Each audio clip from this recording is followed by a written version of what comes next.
Boa tarde a todos e a todas. Gostaria de agradecer o convite da Fundação Lehman para participar aqui desse painel. E o meu objetivo é dividir um pouquinho com vocês um projeto que a gente tem desenvolvido desde o ano passado, que tenta dar visibilidade a práticas exitosas sobre educação inclusiva e, a partir dessas experiências, construir conhecimento a respeito desse tema que tanto tem nos desafiado. Contar um pouquinho da trajetória para vocês entenderem como é que surgiu essa iniciativa. Desde 2005, o Instituto Rodrigo Mendes organiza cursos de formação continuada sobre educação inclusiva e a gente sempre trabalhou juntamente com secretarias de educação, tentando construir ações de formação que fizessem sentido para a realidade de cada secretaria. Então eram cursos que duravam entre 2 e 4 meses, onde a gente tentava abordar princípios fundamentais da educação inclusiva e a gente usava um pouco das experiências que os educadores estavam desenvolvendo para aprofundar as discussões. E ao longo desses anos iniciais com esse programa, ficaram claras para nós três coisas que a gente percebe que até hoje são evidentes. Primeiro, que existe ainda predominantemente, né, uma postura em relação a alguns educadores de que o despreparo, né, é o grande empecilho para que a educação inclusiva seja viabilizada. E aí, quando a gente fala em despreparo, merece aí os vários níveis, desde do educador, a equipe que orienta, coordenando as ações pedagógicas, o gestor escolar e a própria família, né, que se sente insegura com essa nova diretriz. Por outro lado, sempre nos chamou a atenção o fato de que vários educadores, né, tinham já experiências e práticas extremamente interessantes e criativas para compartilhar conosco ao longo dos cursos, né, que a gente vinha desenvolvendo. E o terceiro fator era a sensação de que essas práticas, né, essas propostas criativas, muitas vezes ficavam restritas, isoladas ao ambiente da escola, quando, na verdade, poderiam ser, né, objeto de reflexão e de referência até para educadores que estão buscando caminhos para implementar a política da educação inclusiva. Então, com base, né, um pouco, né, nessa percepção desses três fatores, a gente começou a imaginar que seria interessante criar um espaço na internet que pudesse disponibilizar, ou seja, oferecer um ambiente de visibilidade para essas práticas, né, de forma que, com o tempo, a gente pudesse construir ali uma massa crítica de práticas que pudessem servir de referência para educadores angustiados com essa temática. Então, a partir aí da construção de um grupo de parceiros, tendo o Ministério da Educação como principal colaborador, né, no processo de construir esse projeto, a gente começou o ano passado estudando experiências que vêm sendo publicamente reconhecidas como boas práticas. Então, a gente lançou o ano passado o portal com 4 pesquisas. A gente trabalhou com 3 experiências nacionais, uma de São Paulo, sobre a Escola Morim Lima, que muitos de vocês devem conhecer, uma escola da região norte do Acre, que tinha sido premiada pelo Ministério da Educação, uma terceira experiência no sul, na cidade de Guaporé, também premiada, e a gente achou interessante trazer, né, alguma experiência internacional para que a gente pudesse ter um contraste de como é que outras realidades estão pensando esse assunto. Então foi lançado esse espaço, essa plataforma na internet com essas 4 pesquisas e, ao mesmo tempo, a gente criou aquilo que foi resultado da ideia de dar visibilidade ao que já está sendo feito. Então, tem uma área nesse portal que a gente chama de relatos de experiência, onde qualquer educador pode acessar e descrever ali alguma experiência, alguma iniciativa que já tenha desenvolvido e que considera interessante para ser colocada em discussão. Então eu vou, para tornar mais tangível o material que a gente está produzindo, começar passando um vídeo de 6 minutos sobre essa experiência do Acre. Normalmente, quando a gente se aproxima da escola, a gente produz um material textual, né, no formato de estudo de caso, e a gente complementa isso com um vídeo, numa linguagem de documentário, tentando trazer aquela realidade, né, para quem está assistindo esse material. Então, eu vou pedir para o pessoal me ajudar a soltar o vídeo.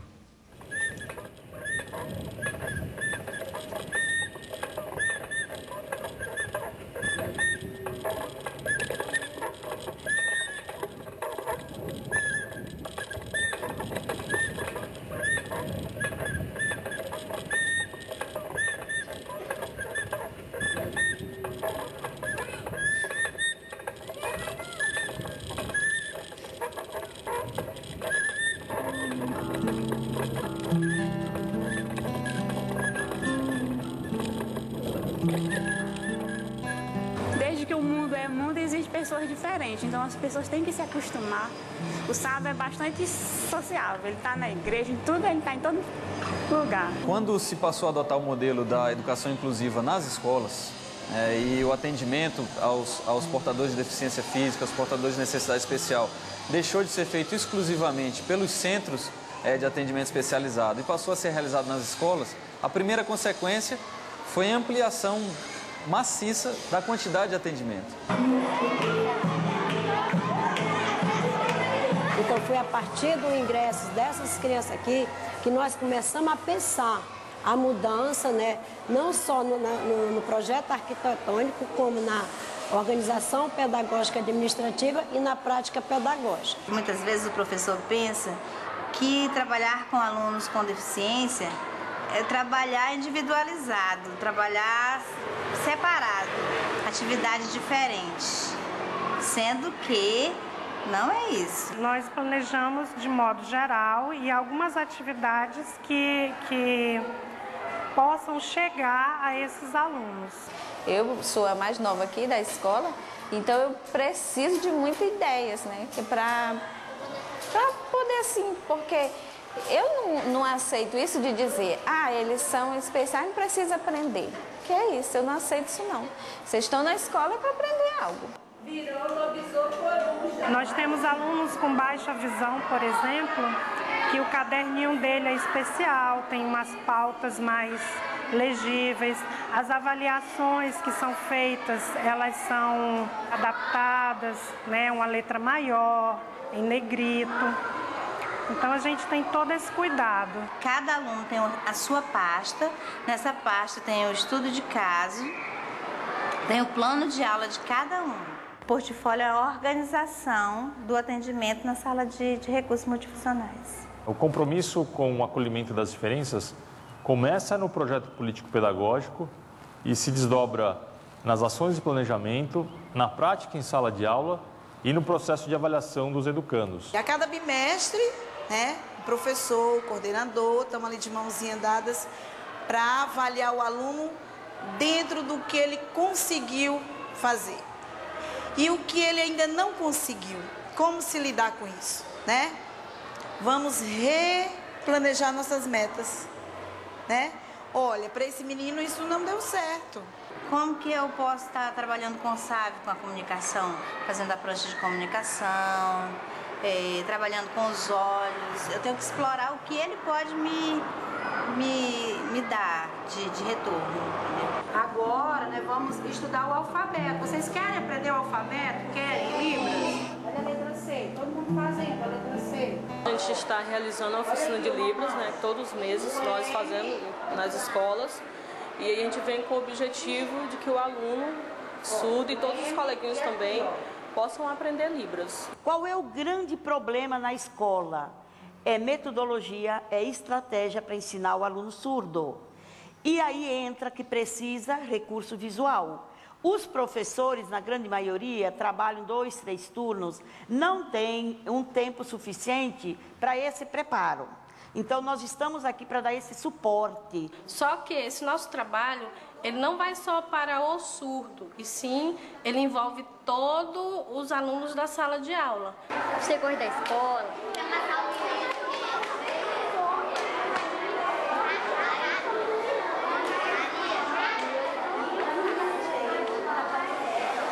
Falou que gosta da escola porque tem coleguinha que faz Libras igual ele. Se apoiar em parcerias interinstitucionais, parcerias com organizações não governamentais, organizações religiosas, comunitárias, até sindicais, eu acho que é uma estratégia, inclusive de fazer com que a sociedade, tanto quanto a escola, ela tome para si também essa tarefa. A gente tem que fazer com aquilo que a gente tem, que a gente buscou, que a gente foi atrás, deu atrás de formações para professor, de formação para pais, de envolver os alunos, envolver os pais. E as pessoas que chegam, a gente está sempre motivando, sempre trazendo para o lado da inclusão mesmo. É difícil. Muitas vezes não tem aceitação nem do diretor, por mais que esteja em lei. Mas muitas vezes nem o diretor, nem a equipe aceita. As dificuldades existem, mas o olhar dos educadores está voltado para as possibilidades, ou seja, para o potencial de aprendizagem de cada estudante. Como é que você conseguiu? Eu fui à luta, eu fui atrás, eu busquei, porque eu queria o melhor para os meus alunos. Então eu aconselho essas mães que ainda não têm, que ainda não os seus filhos na escola, que levem para ele participar. Eu oriento os pais, vá no Ministério Público, eu faço, eu brigo, eu luto mesmo.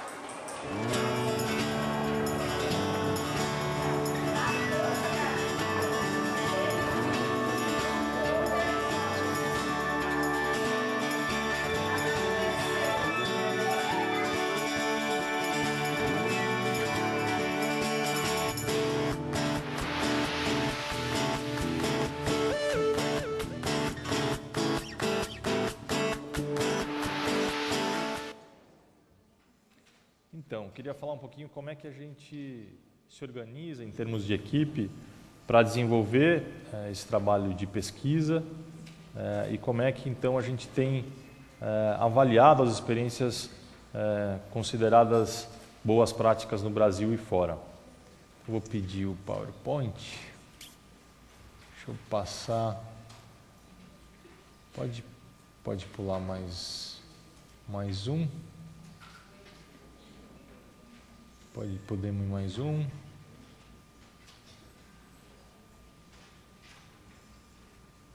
Falar um pouquinho então dos princípios, né? O que a gente entende como valores para o nosso trabalho como pesquisadores. O primeiro deles, né, a clareza de que o acesso à escola e à escola de qualidade regular é um direito de toda criança, de todo estudante. Como segundo princípio, né, a gente sempre entende que qualquer educando aprende, né, seja qual for a sua característica intelectual, física, social, e ao mesmo tempo, deixa eu dar mais um clique, esse processo de aprendizagem ele é singular e ele merece ser entendido de acordo com as particularidades de cada estudante.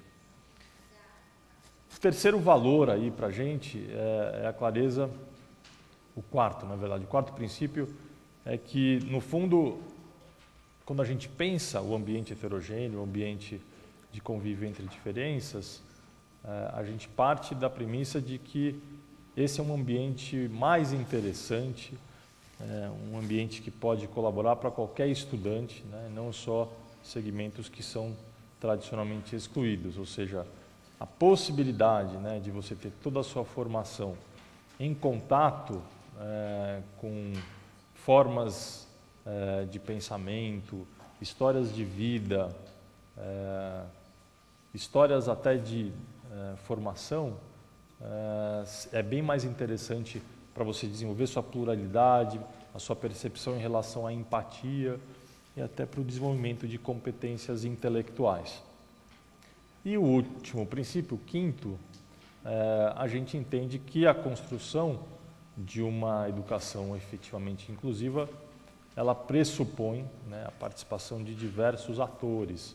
Ela não se faz somente ou com o educador, ou com o gestor escolar, ou com o gestor público. Na verdade, a gente tem que envolver as diferentes esferas, né, que compõem aí o universo da comunidade escolar. No fundo, esse quinto princípio, ele estrutura a metodologia de pesquisa que a gente construiu.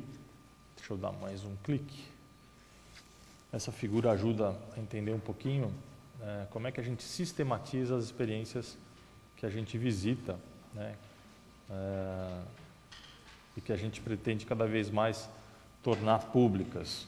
Então, no fundo, a gente tenta entender, em primeiro lugar, como é que a gestão pública daquele local, daquela realidade, está se posicionando em relação ao tema da educação inclusiva, e faz parte, então, dessa dimensão os três poderes, ou seja, legislativo, executivo e judiciário, e de que forma, né, esses três poderes se articulam, né, para gerar sinergia no processo de propiciar um ambiente que ajude a educação inclusiva.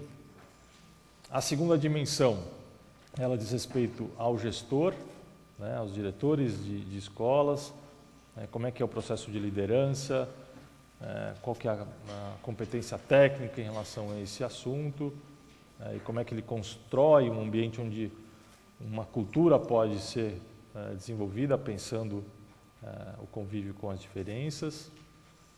A terceira esfera é o ambiente mesmo da sala de aula ou dos espaços de ensino e aprendizagem. Então aqui a gente está falando diretamente do educador, das equipes, como é que essas equipes planejam, como é que elas conduzem o processo de ensino e aprendizagem.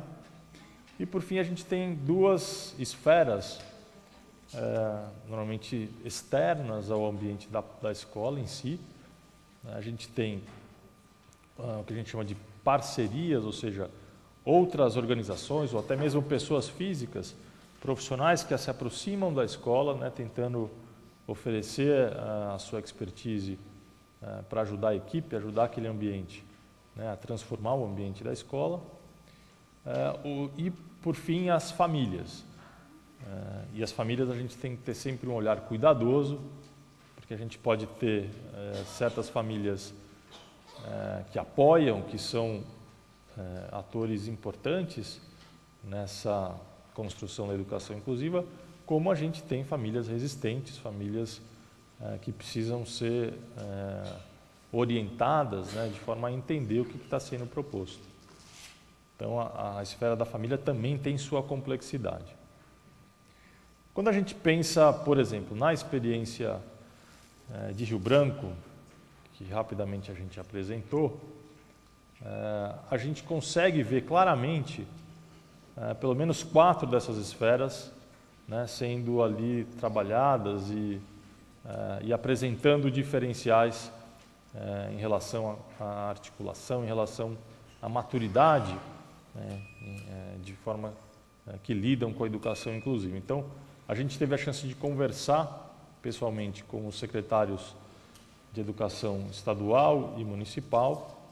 Lá eles têm um modelo do Sistema Único de Ensino, então existe uma série de ganhos, especialmente no campo da formação de educadores, porque vários dos cursos e das ações de formação que o Estado oferece beneficiam também educadores das escolas municipais. E ambas as instâncias têm dentro da Secretaria de Educação uma equipe, né, responsável exclusivamente a pensar a política da educação inclusiva. Tem várias ações que merecem destaque. Eu convido vocês a visitar o portal. A gente não vai ter tempo de falar de todas aqui, mas acho interessante, né, como uma referência, vocês entenderem, né, os diversos arranjos que foram criados ali envolvendo outros poderes, outras secretarias. A saúde está muito presente e trabalha em parceria com a Secretaria de Educação. Então, eu vou falar o portal, é www.diversa.org.br. E lá vocês vão ter a seção de estudos de caso, né? Entrando então, por exemplo, na do Acre, existe lá um texto de 20 páginas onde esse detalhamento está disponibilizado. Então, voltando a esse aspecto de sistematização, a gente também percebe, né, nessa escola de Rio Branco, um papel extremamente importante desempenhado pela diretora, pela gestora, que apareceu ali em vários momentos. Interessante saber que ela construiu a carreira toda no campo da educação e assumiu então a direção dessa escola. Foi a primeira experiência dela como diretora, em 2004.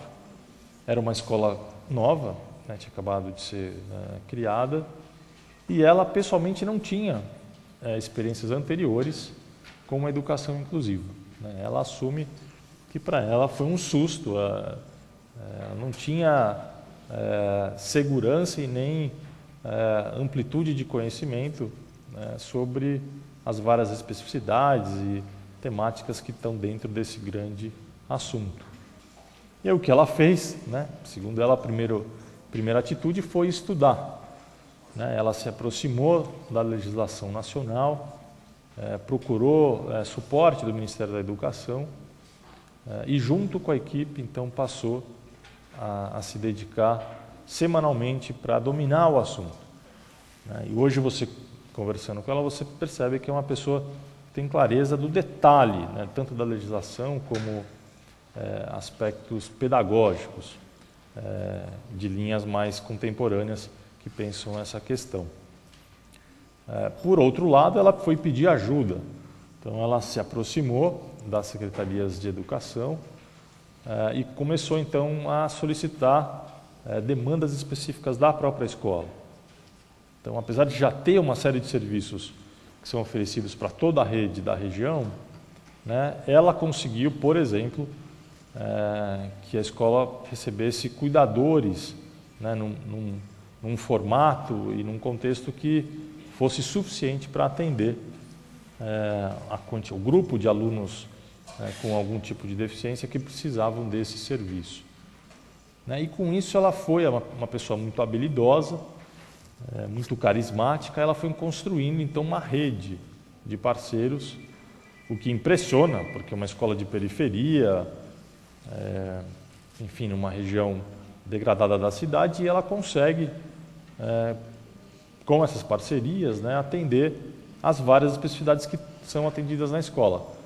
Essa é uma instituição que tinha 620 alunos, né, a gente teve lá no ano passado. Desses, 27 têm algum tipo de deficiência, e a gente está falando aí de todos os tipos de deficiência, né? Vocês viram no vídeo, teve ali destaque para deficiência auditiva, onde eles têm o apoio do CAS, que é o Centro de Apoio ao Surdo do Acre, e essa instituição oferece formação de educadores, ela disponibiliza intérpretes para estarem presentes, né, nas aulas, realizam oficinas de Libras para todos os públicos, até as famílias, enfim, é bastante completo aquilo que eles fazem como serviço. E aí tem outras instituições que atendem deficiência física, intelectual, visual, e a gente vê ali um quadro, de fato, de colaboração, né, de trabalho de parceria.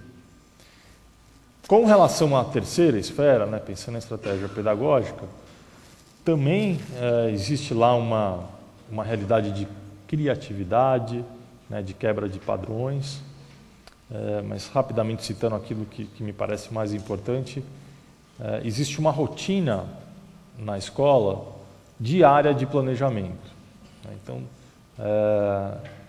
todos os dias a coordenação pedagógica se senta com os educadores, né, para acompanhar exatamente o que está acontecendo e planejar a semana seguinte, algo que não é periódico, né, ou intermitente, algo que acontece todos os dias.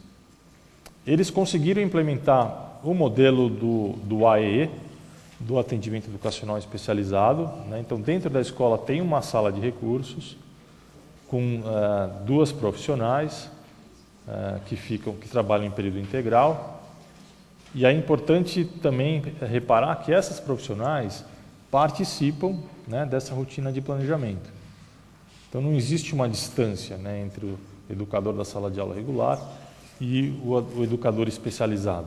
Pelo contrário, estão ali interagindo em reuniões e também ao longo das aulas, essas educadoras especializadas visitam as salas de aula. Pensando nas parcerias, como eu falei, impressiona, né, porque é um trabalho de qualidade que eles conseguem por meio dessas outras instituições especializadas. E existe uma parceria também com a comunidade, né? A diretora Irã, ela acredita muito na gestão democrática, então ela, de fato, construiu um conselho escolar que representa a comunidade. Isso tem rotina de encontros de planejamento, né? E todos acabam sendo permeados por esse ambiente de discussão sobre o que seria a educação inclusiva. E a família, por fim, a gente no vídeo não mostra muito, mas a gente percebe, né, na conversa e no histórico que é apresentado por todos, que as famílias são sempre fundamentais para entender, para se entender de onde vem aquele estudante, né, qual a história, quais são as particularidades que podem ser ali preciosas para o educador na hora de planejar, né, pensar sequências didáticas. E essas famílias participam, né, ao longo de todo o ano das atividades regulares, né, e são ali, então, atores que ajudam a, de fato, configurar aquilo como um ambiente democrático. Então, no fundo, um aprendizado que a gente tem tido é que uma experiência de educação inclusiva consistente, né, e que possa, de fato, perdurar e oferecer um ambiente de aprendizagem de qualidade, ela precisa ser construída a partir desses diferentes eixos, ou seja, fica muito difícil se pensar uma educação que respeita diferenças e que rompe com padrões quando você tem só um ou outro público envolvido. A gente percebe isso no Sul, na escola em Guaporé. Lá a gente acabou percebendo que existe mais uma atuação dos educadores, né? Essa iniciativa de desconstruir e elaborar uma forma diferente de educar partiu de uma educadora chamada Adriângela, né, que em 2009 recebeu a primeira sala com alunos com deficiência e teve toda uma proatividade de buscar informações, fez alguns cursos e aí trouxe para a escola o que seria uma forma de acolher aquela realidade, e ela foi capaz de contaminar os seus colegas, né, de reverberar aquilo que ela passou a acreditar como possibilidade de educação, e no final desse processo foi chamada para ser assistente da secretária de Educação, criando um departamento voltado à educação inclusiva.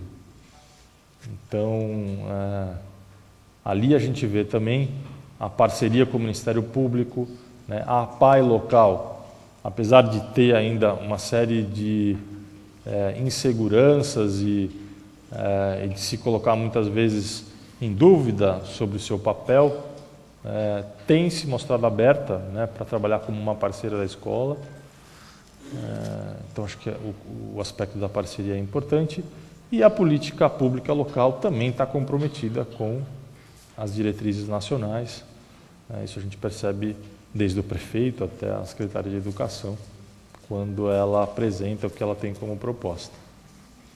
É claro que a gente, né, sabe, em muitas realidades a gente não vai encontrar um modelo ideal. Muitas vezes, algumas dessas dimensões vão estar se mostrando frágeis e ainda insuficientes. Mas é importante a gente ter essa visão para quando se pensar, né, numa escola ou no município, a gente conseguir partir de um modelo que se mostra viável no sentido de propiciar, né, estrutura, estratégia e recursos, né, para que a educação se transforme. Falta 1 minuto para minha fala. Então eu queria agradecer, né, e vou estar à disposição para a gente depois fazer uma conversa coletiva. Então, obrigado.